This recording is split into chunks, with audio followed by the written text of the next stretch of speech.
karena mau direkam buat dokumentasi. Soalnya mau nanti punyalah. Ini sudah udah teknologi canggih Pak ya. Masa nggak punya YouTube di sini, YouTube untuk spesial gitu, kajian gitu kan? Ayo gagas nih. Hah?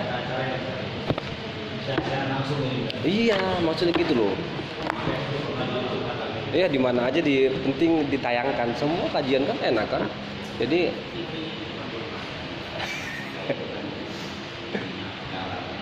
oh iya, memang alat ya. Bismillahirrahmanirrahim. Assalamualaikum warahmatullahi wabarakatuh.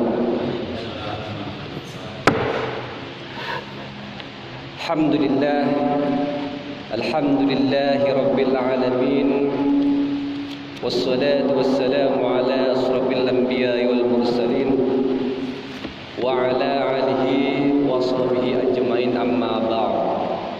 Allahumma salli ala Muhammad wa ala ali Muhammad. Jamaah salat maghrib Masjid Nurul Hidayah yang dimuliakan Allah Subhanahu wa taala. Alhamdulillah, patut kita bersyukur kepada Allah Subhanahu wa taala karena pada malam hari ini kita masih diberikan oleh Allah Subhanahu wa taala kesempatan untuk meningkatkan kualitas ibadah kita dengan cara talabul ilm, yaitu menuntut ilmu, yaitu berkaitan dengan apa-apa yang menjadi kebutuhan kita ya. Agak sedikit kurang jelas ya. Apa terlalu dekat? Ini keluar Pak. Oh iya, ini suara luar Pak. Ini suara luar. Oh, ini nggak masalah, luar dalam. Maafkan, Nggak apa-apa. double aja sebenarnya. Ya.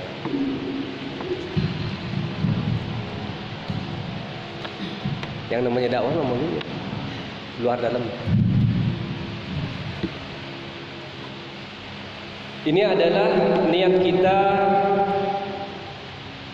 kita karena Allah Subhanahu wa taala, sehingga ibadah yang kita lakukan betul-betul nantinya di hadapan Allah Subhanahu wa taala ibadah yang berkualitas.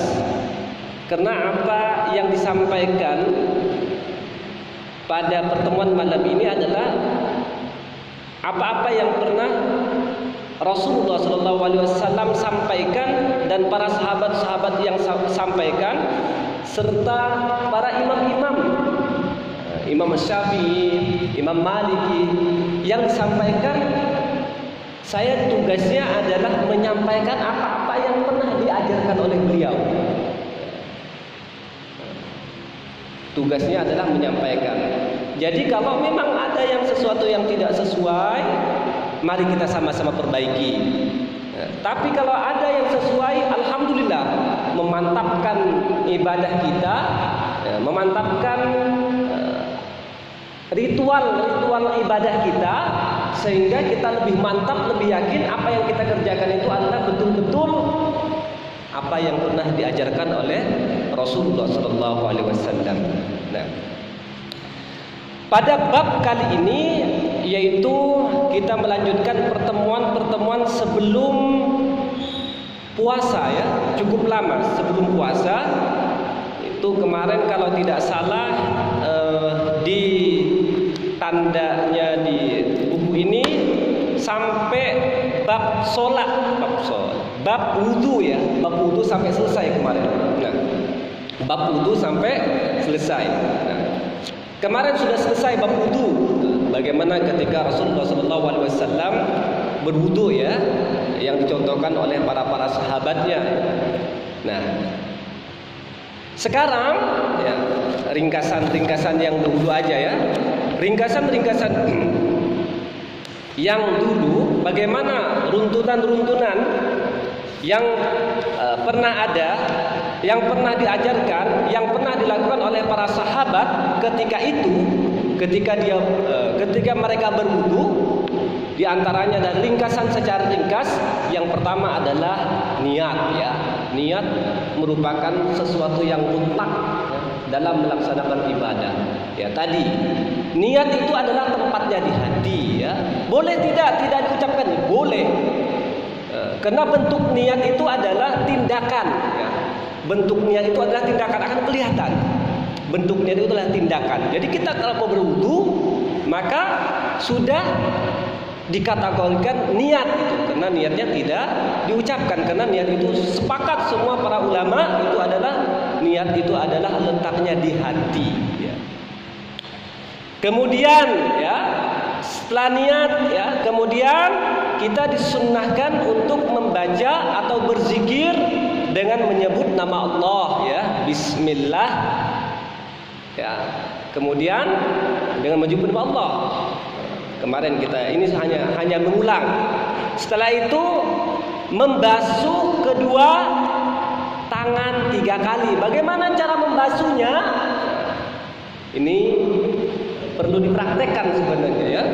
Nah, membasuh tangan 3 kali, telapak tangan 3 kali ya. Jadi sebelum berwudu itu kita membaca bismillah, kemudian ya membasuh kedua telapak tangan 3 kali. Kalau keran kita hidupkan dengan bismillah, maka cukup bismillah, dibasuh tangannya 3 kali kan, begini. Nah 1, 2 ya, 3 ya. Ini kan membasuh telapak tangan 3 kali kan. Nah, 3 kali itu sunnahnya.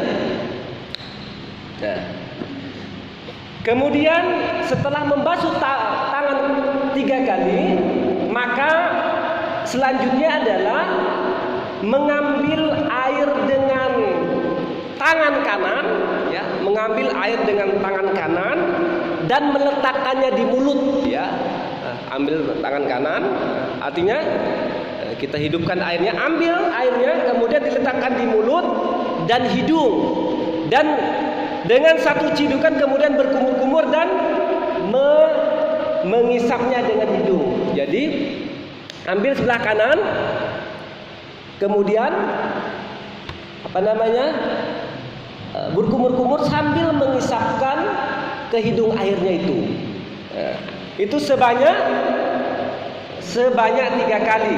Kemudian mengeluarkan air dengan tangan kirinya dari hidung tadi ya. Jadi langsung keluarkan dengan tangan kiri. Pas dihirup tadi ya. Pas dihirup airnya dari mulut, kemudian bersamaan itu. Bisa itu.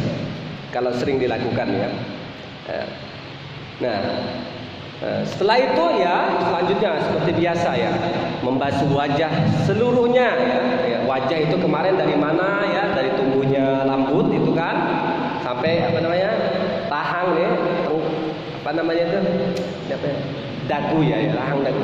Kemudian dari telinga, ini ukurannya ya, telinga sampai telinga ini ya, secara horizontal dan vertikal, ini harus basah. Nah, kemudian berikutnya membasuh tangan 3 kali sama siku ya. Saya kira ini tidak ada tidak ada permasalahan sampai siku 3 kali, kemudian ya dan seterusnya ya. Kemudian membasuh, setelah itu mengusap kepala ya. Ada yang mengatakan kemarin kepala itu adalah yang namanya kepala itu adalah dari usapan kepala itu ada yang mengatakan waktu yang kita bahas minggu-minggu yang lalu, yaitu dari kepala ini sampai ke telinga, karena ini merupakan bagian dari telinga. Kepala itu adalah bagian dari selain wajah ya, selain wajah itu ada kepala. Kemarin kita sudah ulas itu ya. Jadi begini langsung begini aja nih. Ini 1 kali, itu 1 kali, dan ini harus dilakukan secara tertib ya, berturut-turut. Nah, kemudian ya membasuh kedua kaki sampai mata kaki ya. Yang ini saya kira tidak ada permasalahan. Tapi kalau memang ada sesuatu yang salah, maka kita sama-sama memperbaikinya. Karena bab-bab yang kemarin yang barusan yang diulas itu adalah bab-bab hanya pengulangan saja. Bab-bab pengulangan saja. Jadi hanya mengingatkan saja. Nah, jamaah salat maghrib yang dimuliakan Allah Subhanahu wa taala. Nah, apa yang harus kita lakukan setelah berwudu? Nah, tapi sebelum itu maka ada beberapa yang harus kita ketahui, bahwa ketika berwudu kan ada batasannya ya. Ketika berwudu, kalau muka itu dari tumbuhnya, kalau tumbuhnya rambut wajib ini ya, maka sunnahnya adalah melebihkan dalam basuhan bagian yang wajib tadi. Sunnahnya melebihkan. Boleh enggak? Memang sunnahnya melebihkan. Kalau tangan sampai situ maka boleh dilebihkan. Ini sunnah. Ini sunnah. Nah, hal ini berdasarkan hadis yang diriwayatkan oleh sahabat mulia, yaitu Abu Hurairah radhiyallahu an, bahwa Rasulullah SAW bersabda,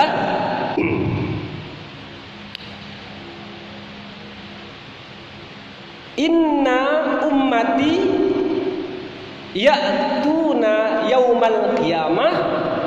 Kata Rasulullah SAW, sesungguhnya umatku datang pada hari kiamat gurran muhajjalina min atharil wudu, dengan wajah, tangan dan kaki yang bersinar karena bekas air wudu.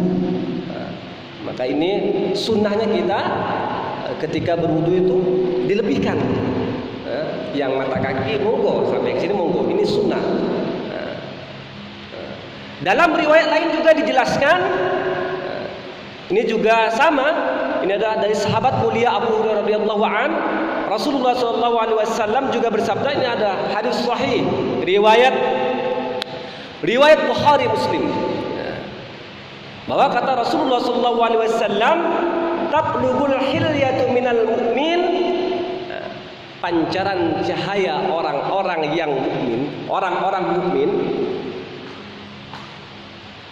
haitsu yablughul wudu, berada pada sejauh mana cakupan air wudu tersebut. Ini adalah pancaran cahaya orang-orang mukmin nanti. Berada sejauh mana cahaya itu, sejauh mana pancarannya, ya tergantung tadi cakupan air wudunya. Maka disunnahkan untuk melebihkan batas-batas yang wajib tadi. Nah, ini sunnah. Kalau perkara sunnah kita sama-sama ini. Sunnah itu adalah sesuatu, bukan kalau hukum itu sesuatu yang apabila dikerjakan mendapat pahala ya. Kalau ditinggalkan maka nggak apa-apa. Ini kan hukum. Tapi bukan itu maksud.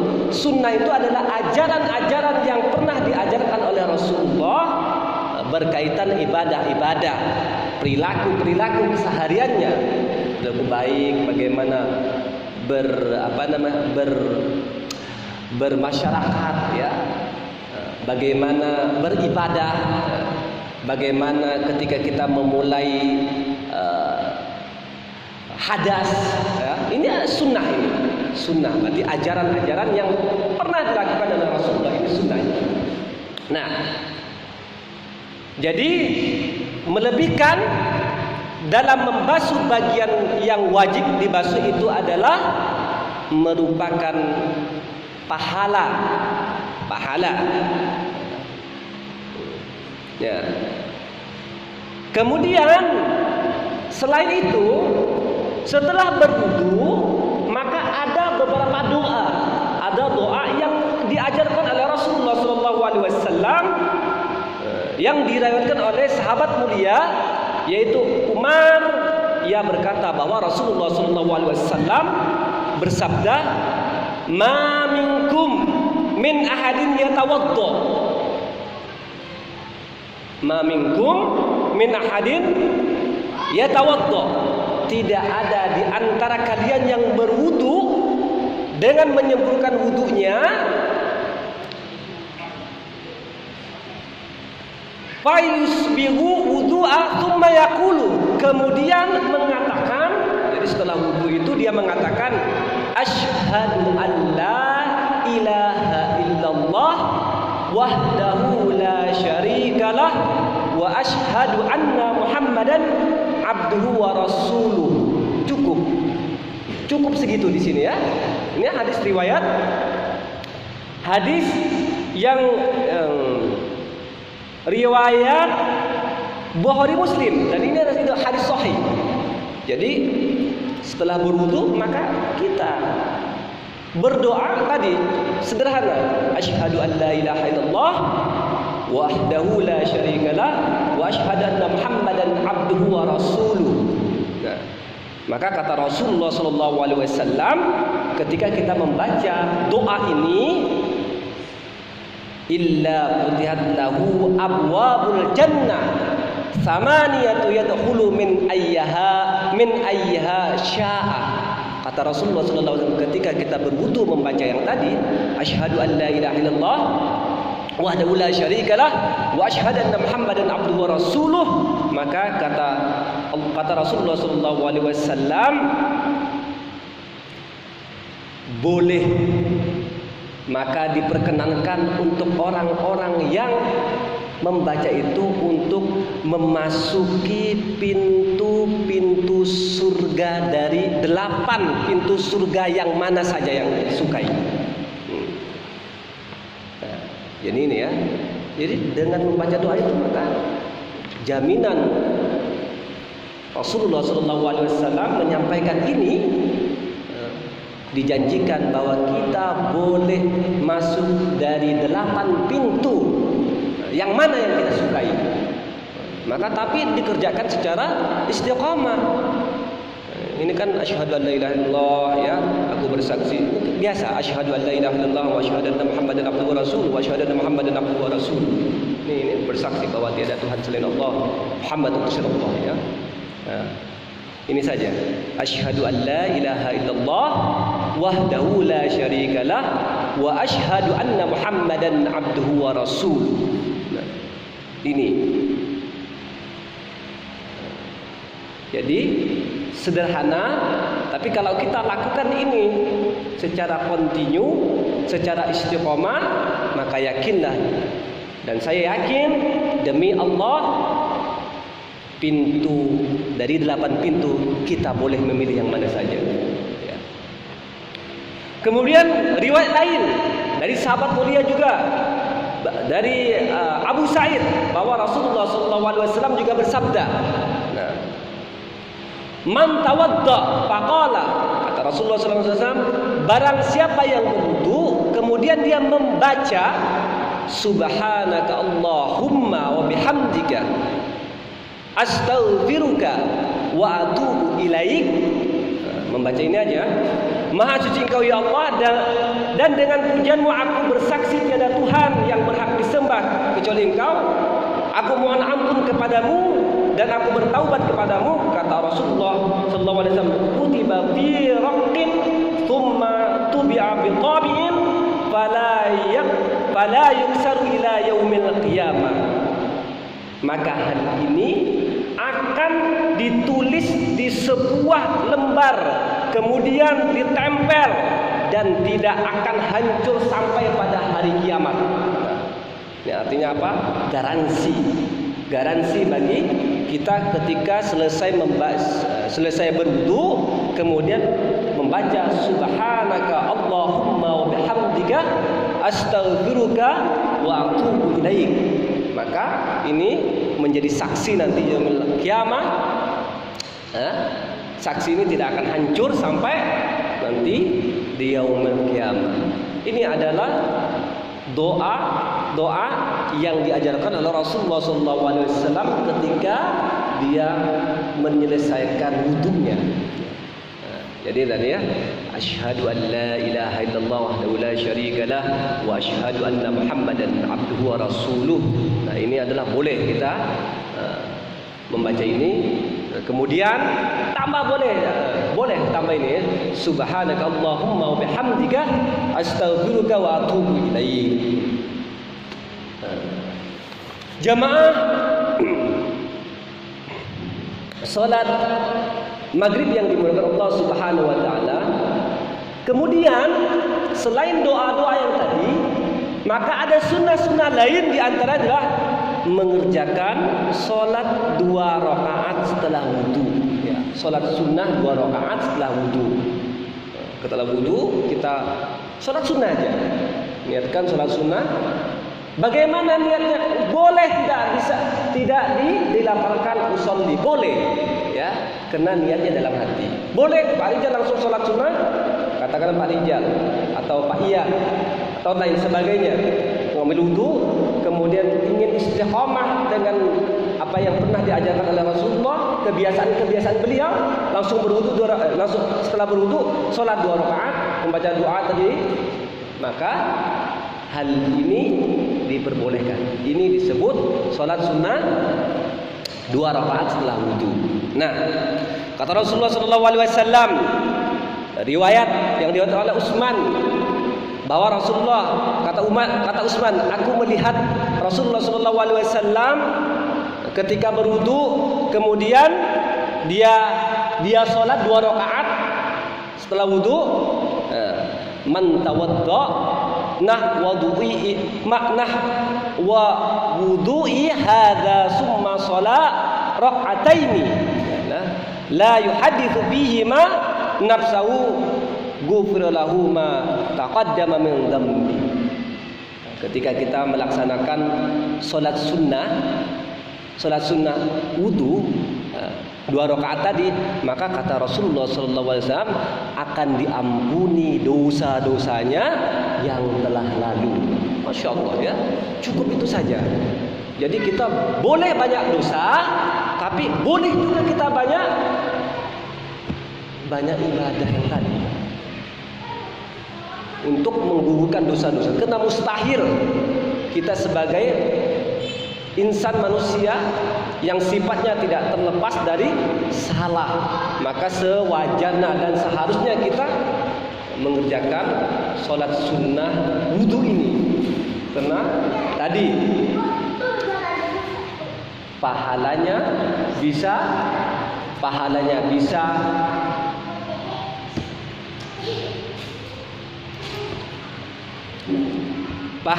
tadi bisa menggugurkan dosa-dosa kita yang telah lalu. Nah, kemudian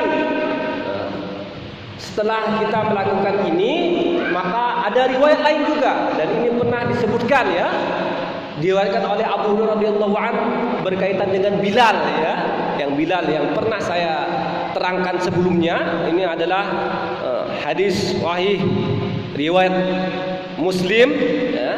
Ini sahih juga ya.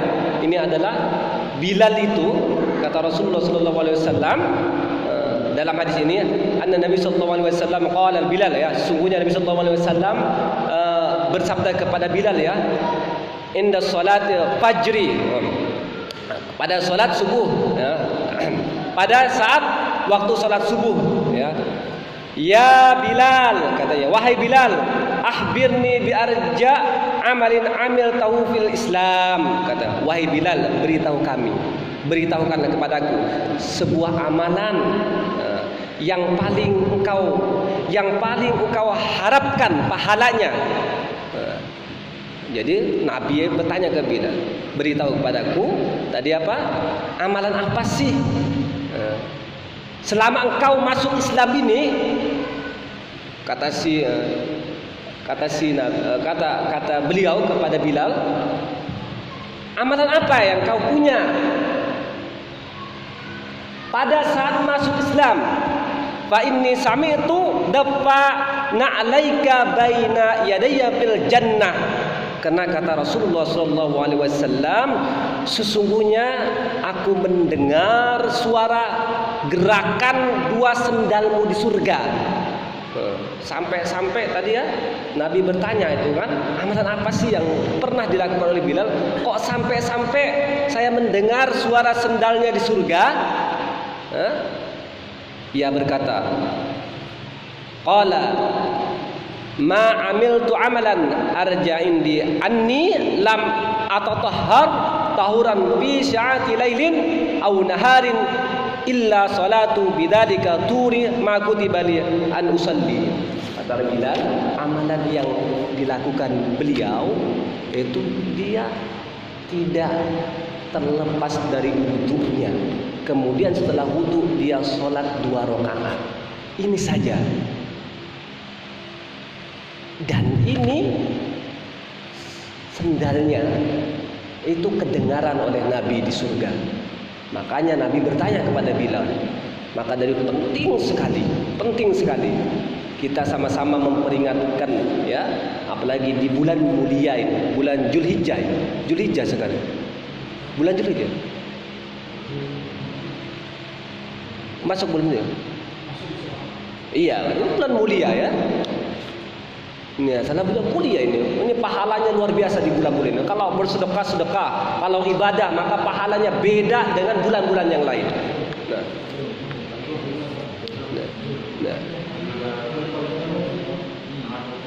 Ya.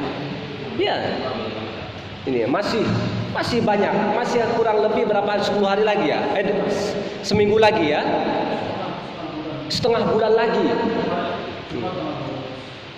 Jumat tanggal 12, kurang lebih setengah bulan lagi. Maka di bulan-bulan yang mulia ini, karena ada 4 bulan yang diharamkan. Artinya bulan yang haram, bulan haram itu adalah bulan yang di dalamnya memiliki kemuliaan, di mana ketika ibadah maka Allah akan lipat gandakan pahalanya. Terutama minimal ibadah-ibadah yang mudah kita lakukan tapi istiqomah kita kerjakan. Minimal ya. Setengah bulan kita istiqomahkan aja lah. Kita coba untuk berwudu. Berkaitan bagaimana sih yang membatalkan wudu nanti masalah tidur dan lain-lain. Ini adalah banyak pendapat. Boleh kita memilih pendapat yang mana asal jelas hujahnya kemana. Artinya apa? Kita berpatokan kemana. Nah, jadi kadang-kadang kan kalau kita yang masih belum paham itu, kalau kadang-kadang kalau masalah tidur itu, kalau tidur kita batal itu kita harus kaji di sini. Ada beberapa pendapat yang harus kita ketahui. Ada yang membatalkan, ada yang tidak membatalkan. Sehingga kita ketika kita melakukan ibadah terutama wudu, hal-hal yang membatalkan sholat, hal-hal yang membatalkan wudu itu kita tahu.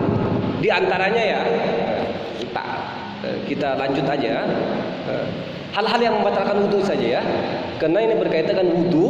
Kita selesai wudu tadi, bagaimana doanya, kemudian bagaimana keutamaan setelah wudu, kemudian banyak sekali ya, sholat sunnahnya dan lain sebagainya. Mudah-mudahan setelah ini kita selesai wudu kita sholat 2 rakaat ya.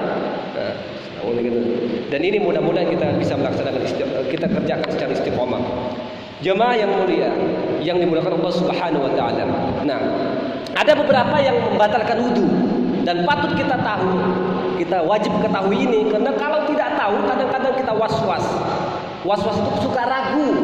Ini batal enggak sih gitu loh ya. Dan ini pernah kita lakukan. Pernah saya mengalami hal itu. Was-was itu dari syaitan ya.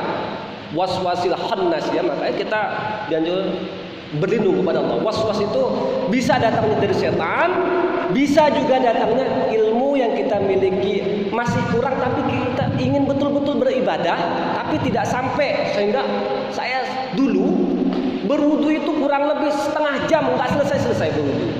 Kena tadi was-was itu ya. Kena tadi ya waktu SD kalau nggak salah itu ya. SD itu masya Allah was-was.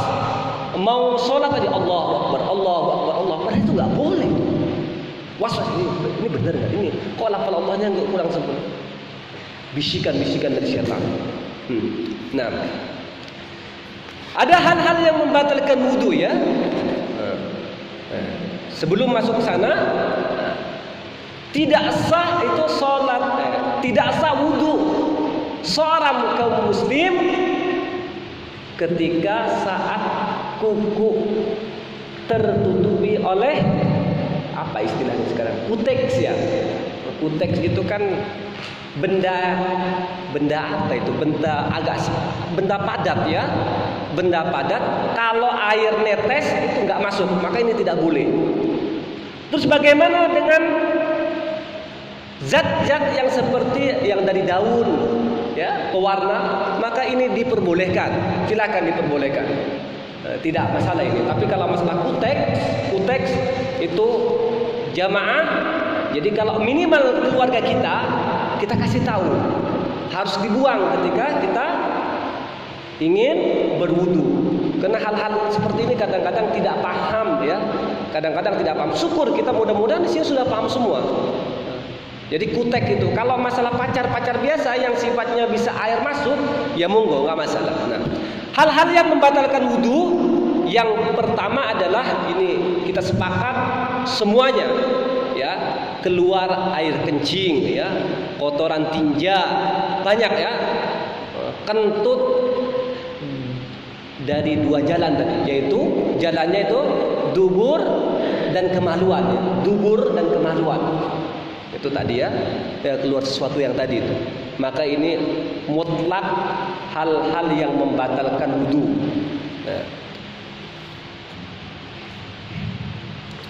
Nah, udah kemarin udah selesai nih. Ini tidak keluar mani.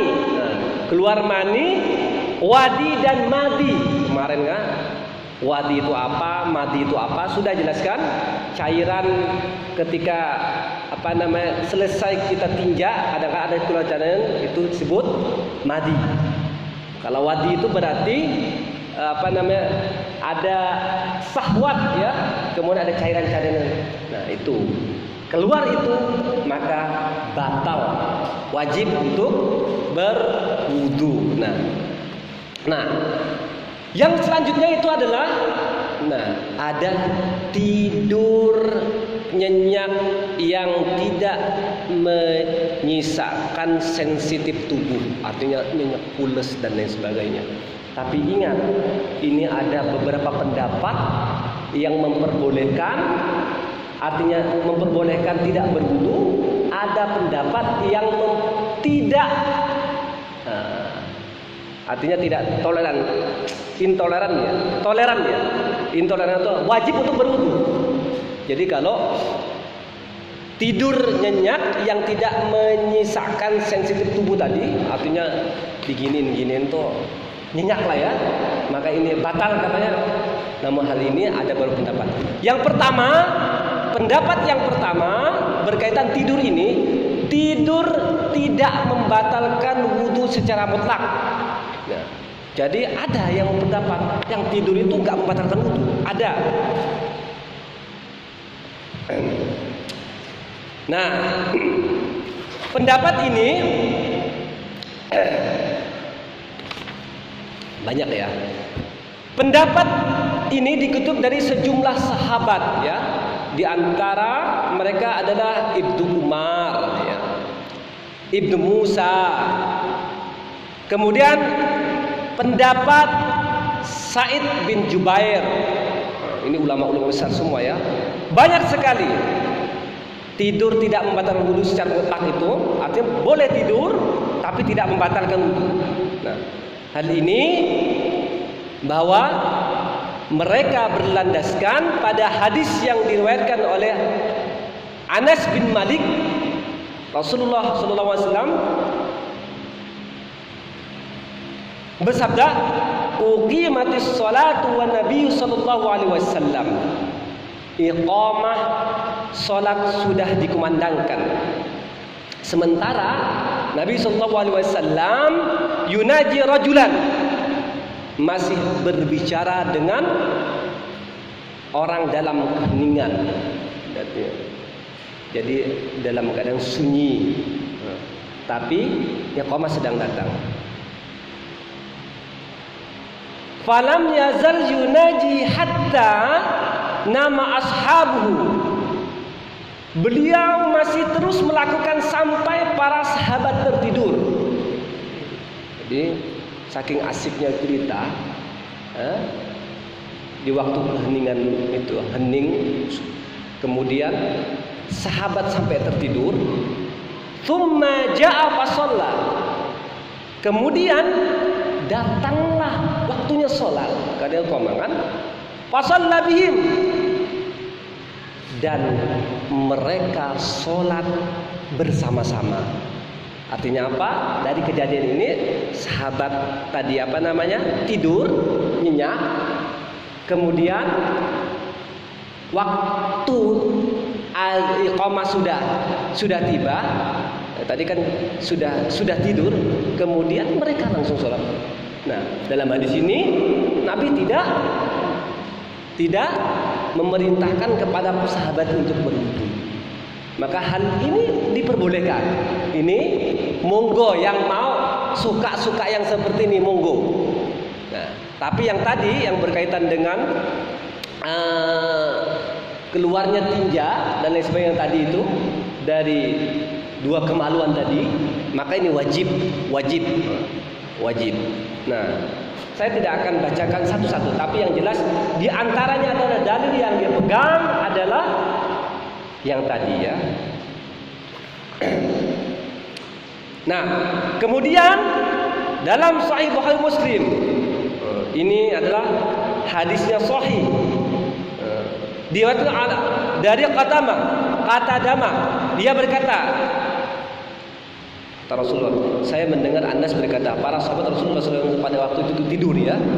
Kemudian mereka mengerjakan sholat tanpa berwudu terlebih dahulu ya. Artinya dia tidur, kemudian sholat tanpa berwudu. Nah, jadi tidur dulu tadi para sahabat, ternyata sholat langsung. Nah, ini yang diceritakan oleh Qatadah, bahwa bolehnya tidur tidak membatalkan wudu tadi. Boleh kita tidur tapi tidak membatalkan wudu. Yang kedua, tidur yang membatalkan wudu secara mutlak. Boleh. Mau yang mana? Pilih aja. Ada yang mengatakan tidur itu membatalkan wudu secara mutlak. Mau tidurnya nyenyak, mau tidurnya tidak nyenyak, batal.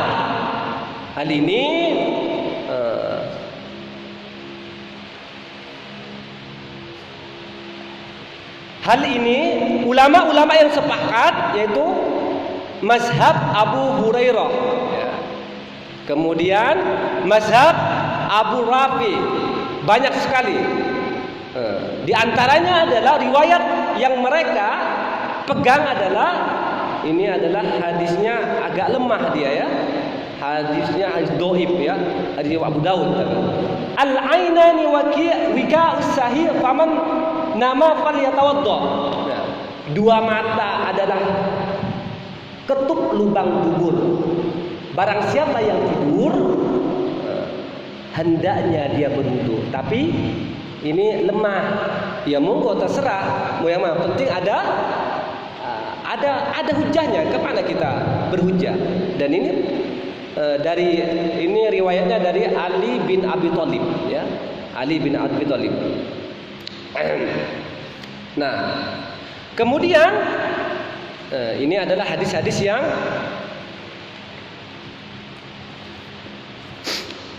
yang tadi tidur membatalkan wudu. Nah, jadi kita boleh memilih yang mana. Kemudian tidur yang lama membatalkan wudu dalam kondisi apapun dan tidur yang sebentar tidak membatalkan wudu. Ini kadang-kadang kan kita mendengar kalau tidurnya tadi enggak sampai kalau duduknya sampai pantatnya enggak keangkat. Nah, ini boleh.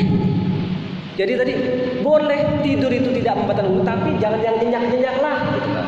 Yang tadi mutlak, mau tidur mau tidur yang tidak nyenyak atau wajib berwudu.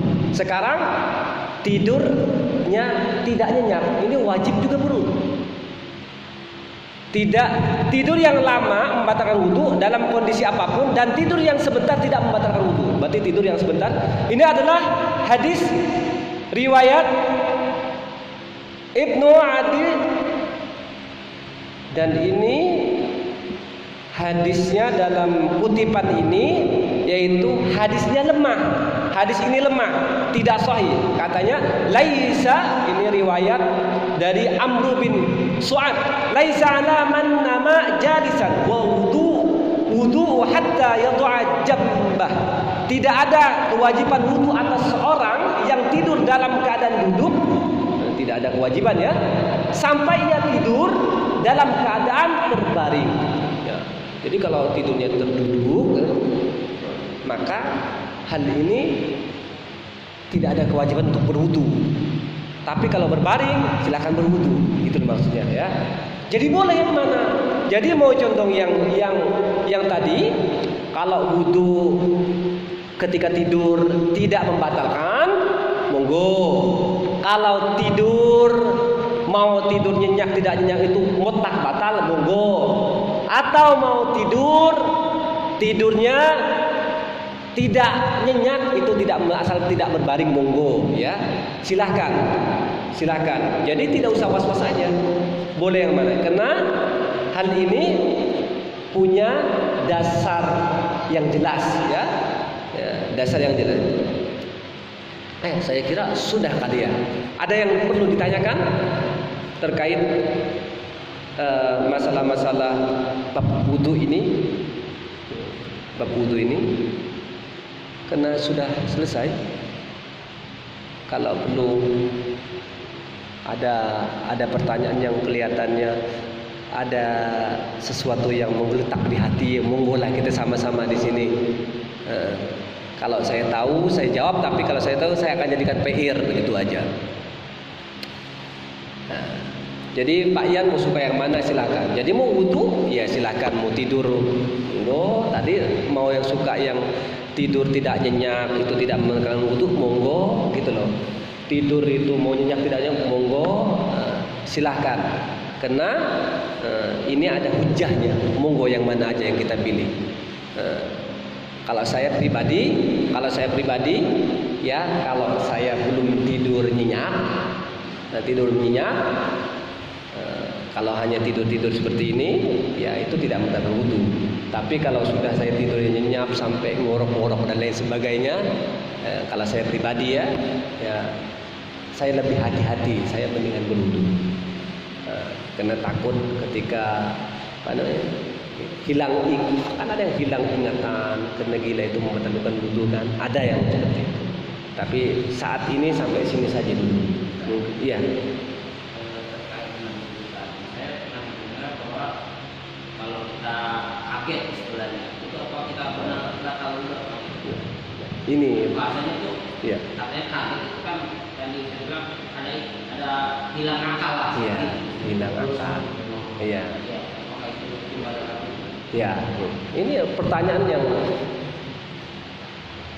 luar biasa. Karena waktu saya SD sama diajarkan kalau kaget itu kan hilang akal gitu ya. Membatalkan wudu enggak? Itu yang membuat kita was-was dulu. Tapi ketika kita pelajari ternyata sejauh ini yang saya ketahui bahwa kaget itu tidak membatalkan wudu. Kalau gila sama kaget beda loh ya. Kalau gila itu kan lepas semua kewajibannya. Jadi tidak membatalkan wudu yang saya pahami ya. Monggo. Kaget tidak membatalkan wudu. Yang penting yang tadi ketika keluar di antara dua lubang itu maka segera ambil wudu.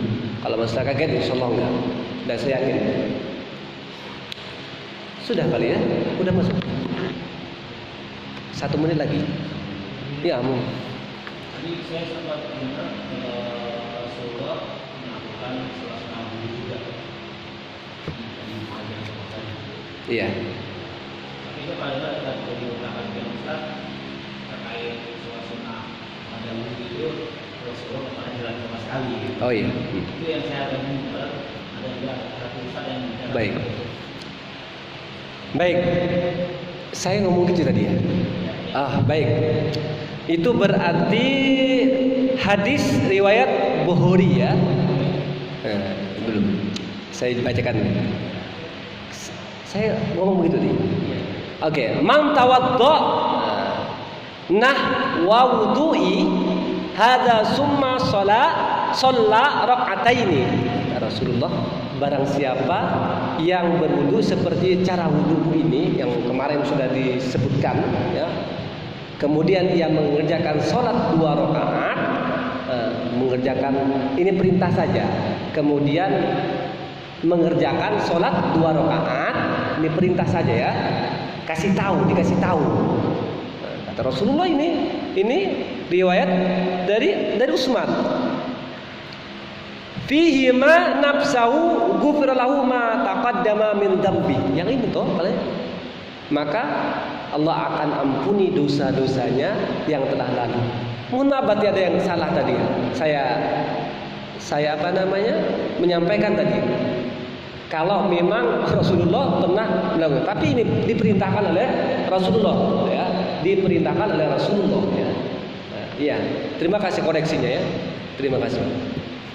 Jadi tadi intinya apa? Ini diperintahkan oleh Rasulullah SAW berkaitan sunnahnya ketika kita selesai wudu, yaitu mengerjakan 2 rakaat sholat sunnah tadi. Kemudian efeknya akan menghapuskan dosa-dosa yang